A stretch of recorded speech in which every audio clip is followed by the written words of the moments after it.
What is up, my pressurized cum shooters? You ready for spawn issue number 212? Let's go.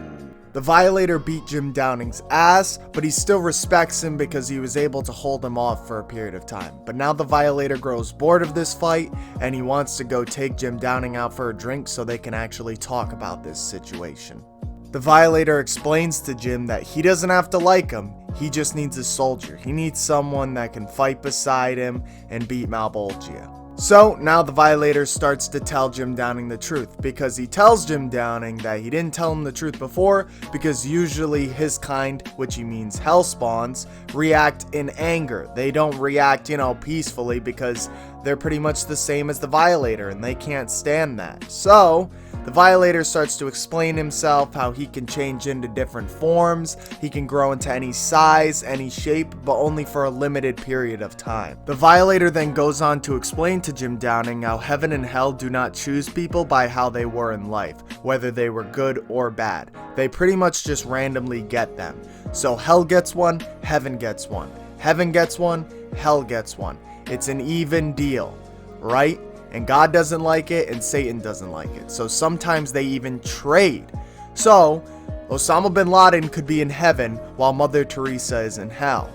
So if God wants Mother Teresa in heaven, he's going to have to trade someone like Jack the Ripper or some deadly person to hell.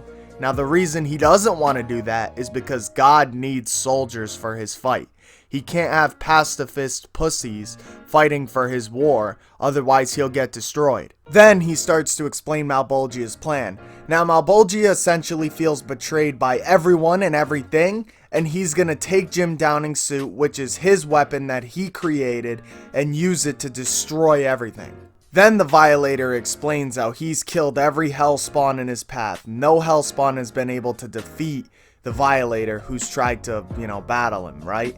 But Simmons was the one different Hellspawn. He was the one Hellspawn that was able to fight the Violator off and defeat him.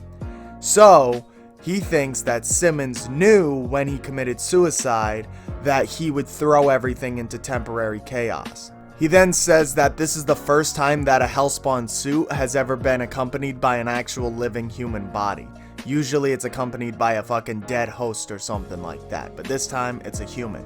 Now, the Violator doesn't know what that has to do with his power at all, but he knows it brought Malebolgia back.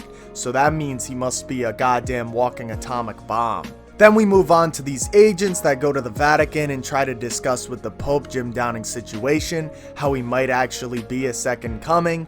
All of these people are pretty reluctant to hear that, but they pretty much want to convert Jim Downing to Christianity and reveal him as a Christian to the public and a Messiah so that people don't fucking get pissed off if he's associated with another religion. So the Pope says, tell him that he's open to our church, and if he denies it, then curse him as a bigot and shit like that. Violator explains how he used Simmons to kill Malebolgia to further his plans, and he's used every other Hellspawn that's come his way. But Jim Downing obviously doesn't want to be used, and that's why the Violator's telling him here that Jim Downing actually has a choice. You see, Al Simmons would have never had this talk with the Violator because he was too angry. He was still stuck in his own head over his own morals and shit like that, so Spawn would have just beat the shit out of him. Now, as we know, Malebolgia has been going around killing different people to get his power back because each of them hold a piece of his power. And we also know that the Violator has hidden one of these pieces of power. Where has he hidden it? Well, in Sam, of course. Then the Violator explains how you're not teaming with me because you like me or because you care about me. You're teaming with me because you care about other people, such as Sarah and Mark Rosen and all those other people. Because if you don't team up with me, then Malebolgia will just kill them all anyways, so yeah. Or I'll just come after them, because that's what I do. Jim Downing then agrees that he'll partner with the Violator, and he says, but they're gonna have a heart-to-heart talk after all of this is done. And the Violator's like, yeah, seems fair. Then Jim says, what do you want me to do? And the Violator tells him to keep living his life. Keep showing yourself to the public and making yourself as known as possible. Later on that day, Detective Rowan comes knocking at Sarah's door, wanting to know more about Jim Downing. Jim Downing teleports inside of Sarah's room, telling her don't answer it. come with me. I need your help. That, my friends, wraps up Spawn issue number 212. Like the video if you enjoyed the video. If you didn't enjoy the video, don't be a pussy. Like the video. I'll see you guys in the next one. Bye.